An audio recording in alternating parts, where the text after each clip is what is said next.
पहलगाम हमले के बाद पाकिस्तानी नागरिकों को जारी केंद्र सरकार की डेडलाइन अब खत्म हो चुकी है, लेकिन बावजूद इसके कई लोग अभी भी भारत में फंसे हैं।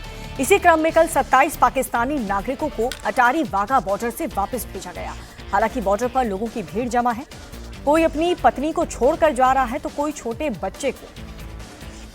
शाहिदा नाम की एक लड़की ने बताया कि उसके भाई की 3 साल पहले शादी हुई और उनकी भाभी पाकिस्तान की है, जो 3 साल पहले शादी के बाद नूरी वीजा पर भारत आई थी।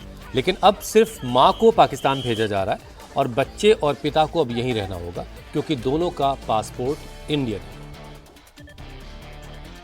दिल्ली से आई हूँ सर, कल सुबह 7 बजे की हम लोग यहाँ पर आए हुए हैं। हमें पता चला था कि यहाँ से जाने दे रहे हैं अब, तो हम लोग यहाँ आ गए थे। बच्चे का वीजा लेकर आए थे। बच्चा इंडियन है और उसकी माँ जो है वो पाकिस्तानी है। बच्चे का एम्बेसी से वीजा लेकर आए थे हम लोग, इसी उम्मीद से कि शायद यहाँ से जाने देंगे, लेकिन यहाँ से साफ मना कर दिया कि उसको जाने नहीं दिया जाएगा। क्या वजह बताई कि बच्चे का पासपोर्ट पाकिस्तान का नहीं? इंडिया जी, बच्चे का पासपोर्ट इंडियन, इस वजह से उसको जाने नहीं दिया जाएगा।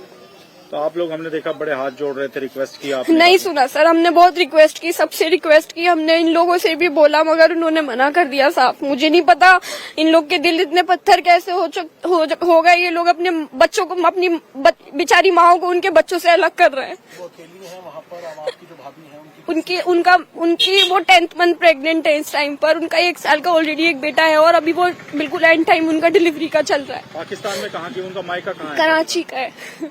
तो वो अकेली गई है कराची? यहाँ से वो कराची तक का सफर कैसे तय करेगी? तो बच्चे को नहीं जाने दिया गया? नहीं, बच्चे को जाने नहीं दिया। मेरी दोनों सरकारों से यही अपील है कि प्लीज आप थोड़ा सा रहम खाएं, इन बच्चों को इनकी माओ से अलग मत करें। ये बच्चे बेचारे छोटे छोटे से हैं, कुछ बच्चे वहाँ फंसे हुए हैं, कुछ बच्चे यहाँ अलग हो रहे हैं। कैसे रहेंगे ये अपनी माओ के बिना? जो भी पहलगाम में हुआ, हमें उसका बहुत अफसोस है और हम लोग चाहते हैं कि उन लोगों को सख्त से सख्त सजा मिले, लेकिन इसमें हम लोगों का और आम लोगों का तो कोई कसूर नहीं है, या उस बच्चे को तो खबर भी नहीं है कि दुनिया में चल क्या रहा है। और हमारे सहयोगी अभय पराशर को एक और परिवार ऐसा मिला जो वीजा रद्द होने की वजह से काफी दुखी दिखाई दिया।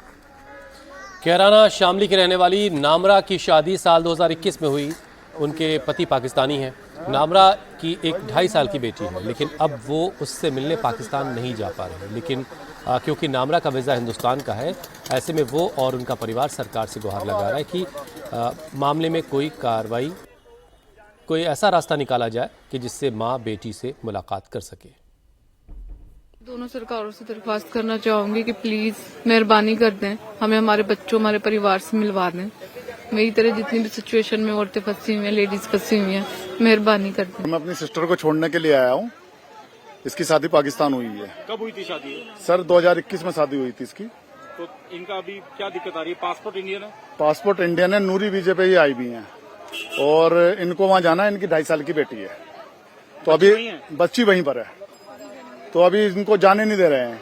कह रहे हैं जो अलाउ करे हैं वो पाकिस्तानी वीजे करे हैं, जिनको पाकिस्तानी पासपोर्ट थे उनको अलाउ करा है, बाकी अभी नूरी वीजा लोग हमने अलाउ नहीं करा है।